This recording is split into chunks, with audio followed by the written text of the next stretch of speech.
Halo teman-teman, saya mau sharing mengenai pengalaman saya ketika channel YouTube-nya belum bisa menghasilkan tiap bulan. Tetapi dari YouTube saya bisa mendapatkan hasil tiap bulan, bahkan lebih dari apa yang diberikan oleh AdSense. Kalau AdSense kan minimal 1.300.000 kalau nggak salah ambang batas pembayaran dari YouTube itu kalau misalkan ditotalkan akan dibayarkan oleh YouTube kalau misalkan video kita sudah mencapai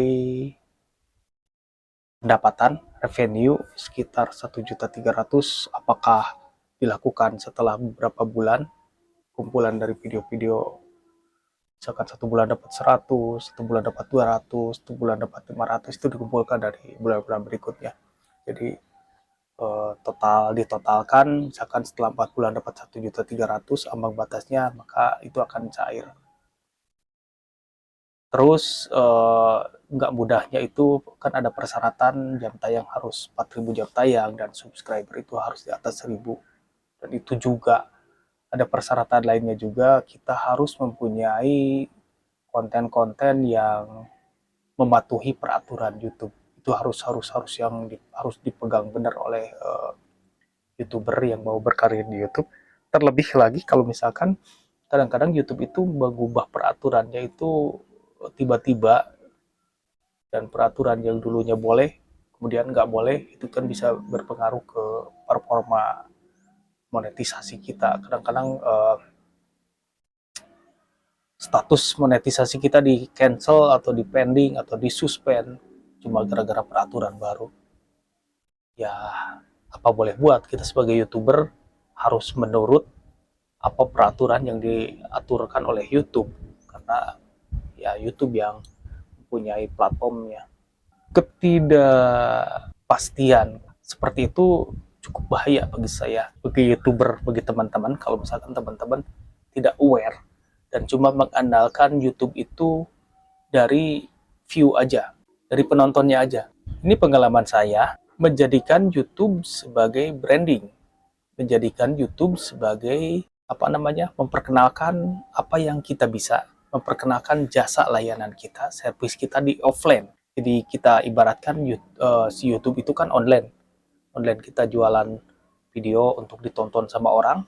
Nah kalau saya jualan produk yang bisa ditampilkan di YouTube agar orang-orang tertarik untuk membeli saya, membeli layanan saya di offline-nya. Apa layanan saya? Layanan saya adalah jasa foto restorasi atau memperbaiki foto rusak. Itu saya kontenkan. Jadi tiap apa namanya, ada order untuk memperbaiki foto lewat WA, saya videokan dan saya upload di YouTube. Dan tentu saja di awal-awal bulan konten-konten seperti itu nggak cukup rame gitu ya untuk ditonton. Tapi saya bikin menarik si videonya, akhirnya ada juga sih yang nonton, lumayan lah, hingga mencukupi si channel YouTube-nya itu mencukupi persyaratan YouTube untuk dimonetisasi.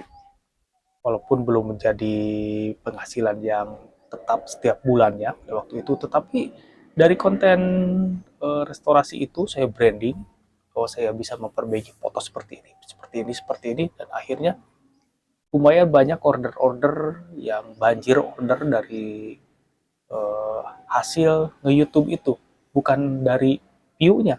View-nya nggak banyak, cuma banyak yang kontak ke link WhatsApp saya yang saya sertakan, saya cantumkan di deskripsi, dan mereka minta untuk diperbaiki fotonya dan saya sambungkan ke website saya, ke blog saya mempunyai blog atau website yang dimana di sana ada persyaratannya gimana sih caranya untuk diperbaiki fotonya, berapa harganya, berapa waktunya, dan seperti apa contoh-contohnya.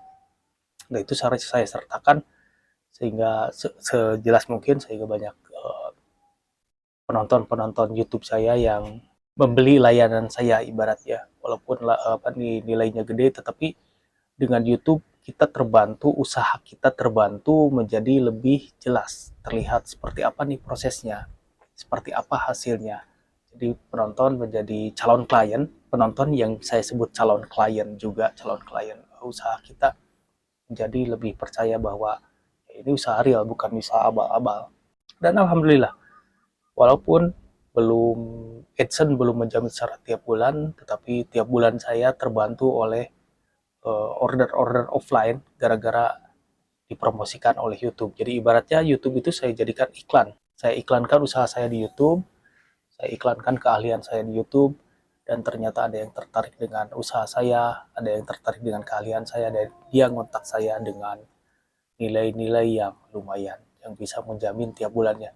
Jadi bagi teman-teman yang belum stabil di YouTube ya, penghasilan dari YouTube-nya belum stabil karena AdSense kan kadang-kadang ya itu naik turun ya, dan bener-bener gak akan dicairkan kalau misalkan belum mencapai 1.300.000 dan harus mencapai 1.300.000 dulu untuk bisa dicairkan. Coba deh bikin beberapa konten atau bikin satu playlist yang menggambarkan usaha offline teman-teman. Kalau misalkan teman-teman jualan apa ya, jualan sepeda misalkan, promosikan di channel YouTube kita, dan gak usah malu untuk mempromosikan usaha kita juga, dan kita promosikan seperti iklan-iklan TV, ini bagusnya, ini harganya, dan tentunya ini yang paling penting kemana membelinya. Itu yang paling penting, cantumkan di deskripsi linknya. Makanya teman-teman juga harus belajar untuk membuat blog atau website, sehingga kita kalau misalkan ada penonton atau apa sih subscriber yang bertanya kemana sih, bagaimana sih caranya untuk mendapatkan layanan kamu misalkan, ya kita tinggal tunjukkan aja di deskripsi, nanti di deskripsi ada linknya, dan mereka akan klik linknya, dan mereka akan diarahkan ke website di mana di sana detail diterangkan mengenai cara-cara untuk mendapatkan layanan kita. Itu adalah pengalaman saya yang alhamdulillah, walaupun AdSense-nya belum terlalu gede kayak YouTuber-YouTuber yang besar, tetapi saya mendapatkan manfaat, diiklankan oleh YouTube, dipromokan oleh YouTube usaha saya, sehingga saya bisa berkarya dan menghasilkan dari karya-karya saya. Semoga menginspirasi. Like, share, komen, subscribe. Terima kasih.